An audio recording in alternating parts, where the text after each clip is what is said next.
गोस्वामी जी महाराज ने बड़े ही सरल शब्दों में लिखा है कि देह धरे कर यह फल भाई, या मानव का जन्म लिया ही इसलिए है कि इससे भगवान का भजन हो सके।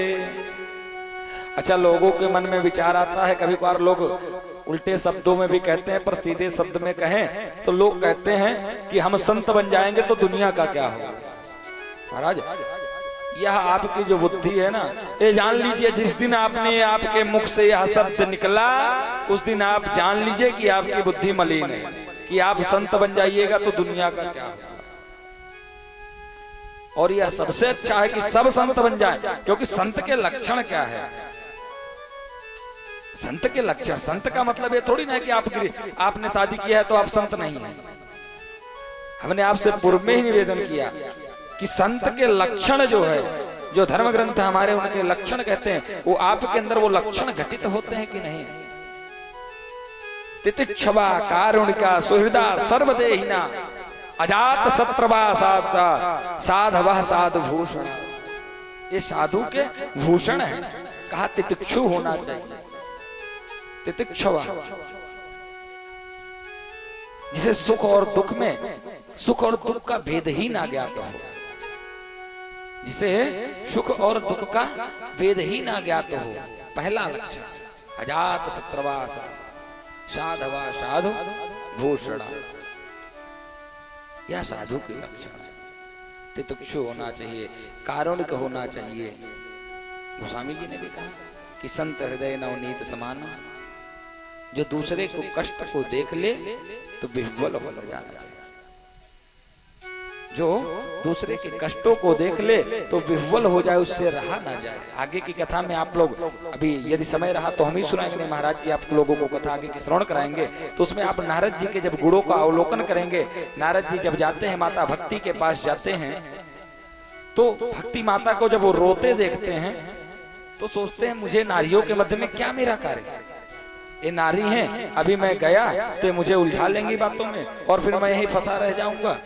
तो अपने रास्ते को जाने लगे। तो भक्ति मैया कहती है, भो भो साधो जन्म निष्ठा मच्चिंदा विनाशया दर्शनम तवलोकस्य सर्वदागहरम परम। कहते हैं साधु महाराज रुक जाइए, हे संत जी रुक जाइए। तो कहा अज्ञान हेतु कृत मोह मदांधकारा, अज्ञान मिट जाएगा, जो अविद्या का रूप हमारे अंदर विराजमान है, जो हम मनुष्य होकर के पशुवत हमारे आचरण हैं, वह आचरण मिट जाएंगे। पशुवत आचरण क्या है, तो हमने पहले ही निवेदन किया कि आहार निंद्रा भय संततित्वम। हम लोग दिन भर खाते हैं सो जाते हैं, पहली बात। दूसरा निंद्रा, मन भर के निंद्रा लेना। थोड़ा सा कष्ट हो गया, थोड़ी मेहनत कर लिए तो अरे अब तो बहुत थक गए हैं, अब तो बराबर नींद लेनी। आहार निंद्रा भय संततित्वम। और पुत्र उत्पादने दक्षा, पुत्र की उत्पत्ति करना, ये तो पशु भी करते हैं। आहार निंद्रा भय संततित्वम सामान्य में तत् पशुभिर नराणाम ज्ञानम हितेशम अधिकम विशिष्टम। कहा जो अगर पशु और नर में कोई अंतर देखा जाए तो केवल एक ही अंतर है, कावा ज्ञानम हितेशम अधिकम विशिष्टम। ये चार पैर को छोड़ दीजिए, दो हाथ को छोड़ दीजिए, तो अगर कोई गुण का लक्षण देखा जाए तो केवल ज्ञान का अंतर है। अगर पशु को भी ज्ञान हो जाए तो वह पशु से, वह मनुष्य से आगे चला जाएगा। उसको शब्दों का बोध हो जाए तो वह मनुष्य से आगे चला जाएगा। क्यों नहीं जाएगा? आपने कभी किसी गधे को देखा होगा, उसको एक बार एक रास्ते पर ले जाते हैं, पहली बार उस पर भार लादते हैं और ले करके जाते हैं, और दूसरी बार ला करके छोड़ देते हैं, और फिर तीसरी बार उस पर केवल लाद देते हैं, वो अपने आप चला जाता है। फिर खाली वहां एक उतारने वाला होता है, उतार देते हैं, फिर आ जाता है, फिर भर देते हैं, फिर चला जाता है। फिर उसको रास्ता दिखाने की आवश्यकता नहीं होती, ठीक ना। तो अगर पशु और मनुष्य में कोई एक अंतर है तो वह ज्ञान है। इसलिए मनुष्यों को चाहिए कि अपने ज्ञान को पुष्ट बना करके रखें, ज्ञान को पुष्ट बना करके रखें, बुद्धि में बसा करके रखें, बुद्धि को चैतन्य रखें, क्योंकि जब चैतन्य बुद्धि रहेगी तब वह चित्त स्वरूप परमात्मा हमारे हृदय में आकर के विराजमान होगा। नाशम विधाय हि ततो दयते विवेक। और इन सब को सुनने से क्या होता है? कहे जब ज्ञान हो गया तो ज्ञान से क्या होता है? विद्या ददाति विनयम विनयाद्याति पात्रतम पात्रत्वा धनवाप्नोते धनात् धर्मम ततः सुखम। ये नीतिकार कह रहे हैं, परंतु हमारे शास्त्रकार क्या कहते हैं? अच्छा, नीति और शास्त्र दोनों में अंतर है। नीति किसी कालखंड में किसी मनुष्य के द्वारा अपने बातों को व्यक्त करने के लिए और सामाजिक जो उनके अनुभव में आया उसको उसके लिए उन्होंने उस चीज को लिखा। तो क्या लिखा? विद्या ददाति विनयम विनयाद्याति पात्रतम पात्रत्वा धनमाप्नोति धनात् धर्मं तथा सुखम। नीतिकार लिख रहे हैं कि विद्या से विनय प्राप्त होती है, और यही बात श्रीमद् भागवत में कह रहे हैं कि अज्ञान हेतु कृत मोह मदांधकार नासं विधाय तदोतयते विवेकः। कहे जब ज्ञान मिट जाएगा, ज्ञान आ जाएगा, ज्ञान का मतलब विद्या आ जाएगी, तब आपके अंदर विवेक आ जाएगा। और नीतिकार कह रहे हैं कि विद्या ददाति विनयम, विद्या के द्वारा आपको विनय प्राप्त हो गया, विनयाद्याति पात्रतम, और विनय के द्वारा आपके अंदर पात्रता आ जाएगी। अपात्रत्वा धनवाप्नोति, पात्रता का अर्थ है किसी कार्य के लिए आप पुष्ट हो गए, किसी कार्य के लिए आप तैयार हो गए। जैसे आप सरकारी नौकरी की तैयारी कर रहे हैं और सरकारी नौकरी आपकी लग जाए, यही पात्रता है आपकी, और वो पात्रता विद्या के द्वारा आपके विवेक के द्वारा आपके अंदर आ जाएगी। ठीक ना? और फिर क्या कहा? पात्रत्वा धनवाप्नोति, और उस पात्रता के कारण आपके पास धन आ जाएगा, और धनात् धर्मम ततः सुखम, धन से धर्म होगा और धर्म से सुख होगा। परंतु नीतिकार की इस बात में बहुत गूढ़ बातें छिपी हुई। क्या छिपी हुई है? नीतिकार ने इस इतनी सी बात में मानो संसार के प्राणियों को यह चीज दिखा दिया हो कि जिसके पीछे तुम भाग रहे हो उसका मूल अर्थ क्या है, उसका मूल अर्थ क्या है। कहा धनात् धर्मम, अर्थात जो है देखिए जीवन प्राप्त है, धन कमाना ही धर्म का पुष्टि करने के लिए किया जाता है। धन आप कमा रहे हो धर्म के लिए होता है, धर्म का आश्रय सुख नहीं हो सकता है। धन कमाने का आशय कभी सुख नहीं हो सकता है। धन यदि कमा रहे तो धन का आशय जो होना चाहिए, जो लक्ष्य होना चाहिए, जो विचार होना चाहिए धन कमाने का, वह होना चाहिए कि धर्म। अब आप धर्म में कितना लगा इससे तात्पर्य नहीं है, 1 रुपए 2 रुपए 3 रुपए 4 रुपए जो भी आपसे बन पड़ा वो लगाए, परंतु धन का जो आशय है वह धर्म है। धन का आशय कभी सुख नहीं हो सकता है। सुख का भी आशय इंद्रिय की सुख नहीं, सुख का भी आशय इंद्रियों को सुख देना नहीं है। सुख का आशय है कि भगवत प्राप्ति सुख का, क्योंकि संतों के लिए तो वही है, उनको सुख ही भगवान के नाम में प्राप्त होता है, उनको सुख ही भगवान के नाम में प्राप्त होता है। तो कहा नाशम विधाय ही तदोदयते विवेका, तब विवेक का उदय हो जाता है। तो यह अवश्य में हम लोगों के विवेक का उदय हुआ है। हम लोगों के अंदर इतनी विवेकता आ जाए, इतनी पात्रता आ जाए कि हम लोग श्रीमद् भागवत की कथा को श्रवण कर रहे हैं, और साथ ही अच्छा कथा श्रवण भी कर रहे हैं तो कैसे देश में, कैसे स्थान पर, इसका भी विचार जरूरी है। देखिए कथा तो अभी हम आप लोगों को सुना रहे हैं, आपको प्रवचन आप समझिए इसको। जो भी भगवान की कृपा से जो हमको समय प्राप्त है, इसमें जो कुछ भी ईश्वर हमारी वाणी के द्वारा बुलवाना चाहेगा वह आपके प्रति हम समर्पित करते जाएंगे। कथा तो अभी महाराज जी आएंगे, आपको कथा इसके बाद वो श्रवण कराएंगे। इस दास को जो ईश्वर के द्वारा प्राप्त है, जो अपने सदगुरुओं के द्वारा प्राप्त है, मैं चाहूंगा कि वह सब आप तक प्राप्त, आप तक पहुंचे। आप लोग जितनी आपकी योग्यता हो, जितनी आपकी पात्रता हो, उतना उसको आप ग्रहण कीजिए। तो अब कथा हम लोग कैसी जगह पर श्रवण कर रहे हैं? तुम्हारा श्रीमद् भागवत के 5वें स्कंद में देवता कहते हैं कि अहो अमीषां किम कार्य शोभने प्रसन्न ऐसा स्विदित स्वयं हरे ये जन्म लब्धा नृषु भारताजिरे मुकुंद सैवो एकम स्मृसाय। महाराज देवता लोग इस भारत भूमि की प्रशंसा कर रहे हैं, कहे अहो अमीसा किम कारी शोभनम।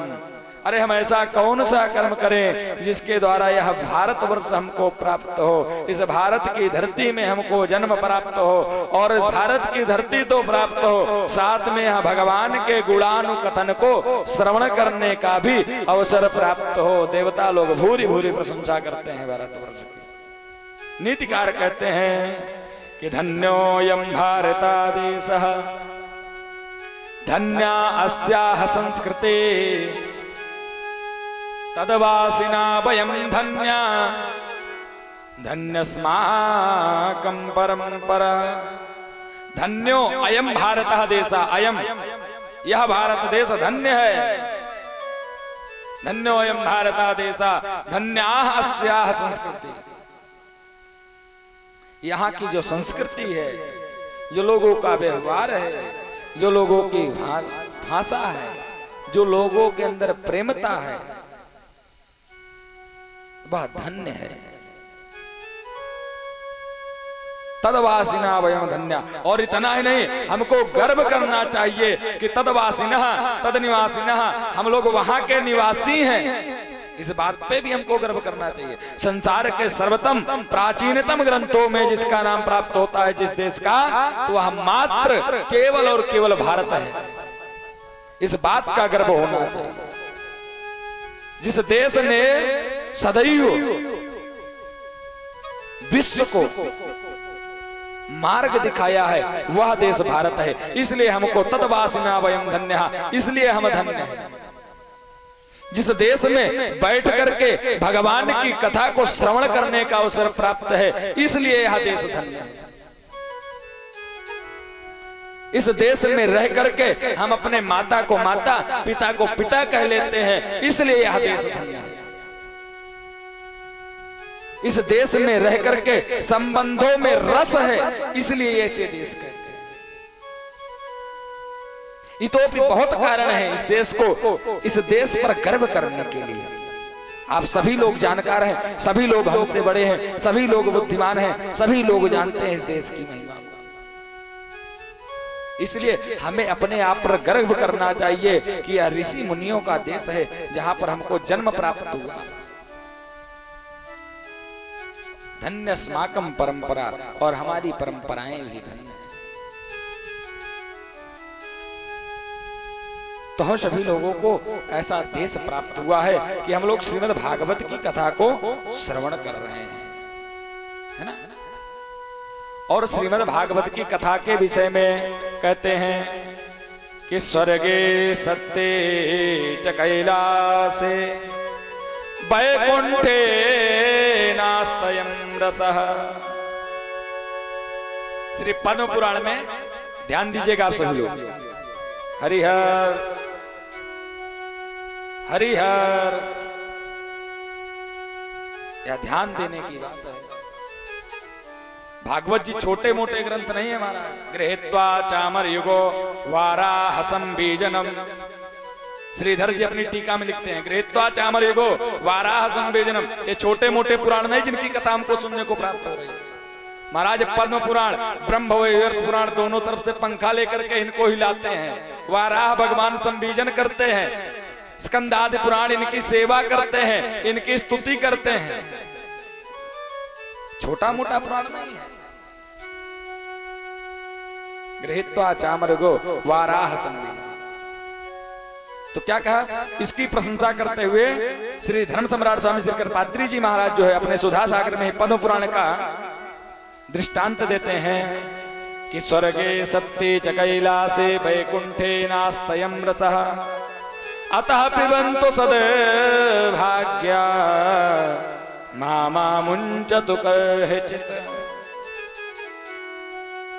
कहते महाराज स्वर्गे सत्ये च कैलासे वैकुंठे ना अस्तयं रसः, यह रस जो हम लोगों को यहाँ बैठ करके प्राप्त हो रहा है, यह स्वर्गे, स्वर्ग का मतलब देवराज इंद्र का लोक, स्वर्ग में प्राप्त नहीं है।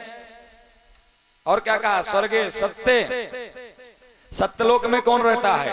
तो अभी आगे की कथा में आप लोग सुनेंगे कि सत्यलोके तुलाम बद्ध्वा तोलयत साधनान्यजः, ब्रह्मा जी महाराज रहते हैं। और ब्रह्मा जी के लोक में भी यह श्रीमद् भागवत की कथा श्रवण करने का लाभ नहीं प्राप्त है। स्वर्गे सत्य च कैलासे, और साक्षात भगवान शिव जो इस कथा को कहने वाले हैं, जिन्होंने इस कथा को, ये मैं नहीं कह रहा हूं, पद्म पुराण में स्पष्ट वर्णन है इसका। कहा स्वर्गे सत्य च कैलासे वैकुंठे नास्त्ययम् रसः। शिवलोक में भी भगवान शिव को भी यह कथा वो सुना तो रहे, पर उनको सुनाने वाला कौन है? वैकुंठे नास्त्ययम् रसः, वैकुंठ में भी ऐसा रस नहीं प्राप्त है। अतः पिबन्तु सद्भाग्या,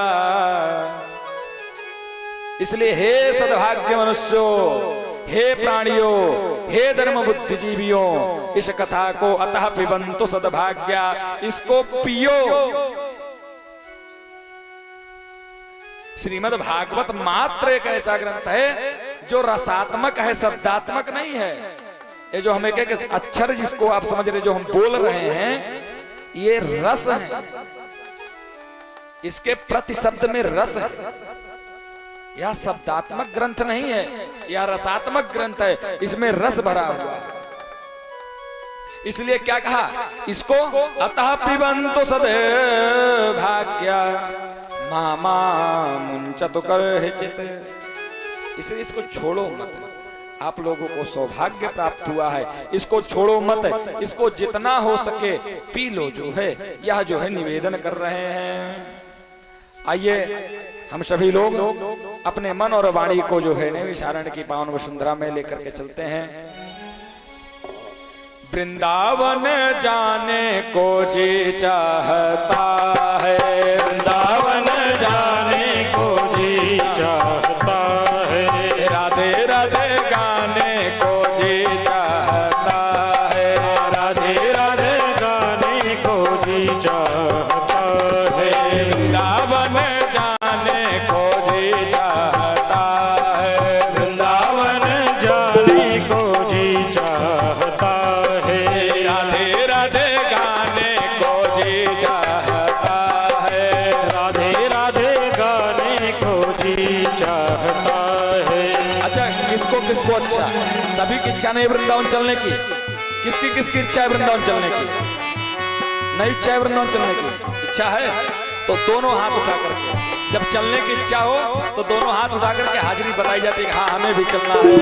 वृंदावन जाने को जी चाहता है, वृंदावन जाने को जी चाहता है, राधे राधे गाने को जी चाहता है, राधे राधे गाने को जी चाहता है, राधे राधे गाने को जी चाहता है, राधे राधे गाने को जी चाहता है, राधे राधे गाने को जी चाहता है, राधे राधे गाने को जी चाहता है, वृंदावन जाने को जी चाहता है।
चाहता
वृंदावन में कुंज विहारी, कुंज विहारे तेरे राधिका रानी, कुंज विहारी श्री राधिका प्यारी, कुंज विहारे तेरे राधिका प्यारी, कुंज विहारी श्री राधिका प्यारी, कुंज वास पाने को जी चाहता है, कुंज वास पाने को जी चाहता है, राधे राधे गाने को जी चाहता है, श्री राधे राधे गाने को जी चाहता है, श्री राधे राधे गाने को जी चाहता है, वृंदावन जाने को जी चाहता है, श्री राधे राधे गाने को जी चाहता है, श्री राधे राधे गाने को जी चाहता है।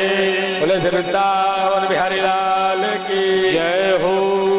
आइए हम सभी लोग आज के इस पड़ाव को यहीं पर विश्राम देंगे। अपने मन और वाणी को हमने आप लोगों को वृंदावन तक पहुंचा दिया है और अब आगे की कथा आप सभी लोगों को हम हमारे मध्य में विराजमान गुरु जी आप सभी को श्रवण कराएंगे। आप सभी लोग श्रीमद् भागवत की इस कथा का आस्वादन करके अपने जीवन को कृतार्थ करें। पुनः कल 2 बजे से कथा प्रारंभ होगी तो उस समय हमारी कथा हम पुनः आप सभी के बीच उपलब्ध होंगे। जय श्री राधे, जय श्री कृष्ण। बोले पूज्य बाल व्यास जी महाराज की।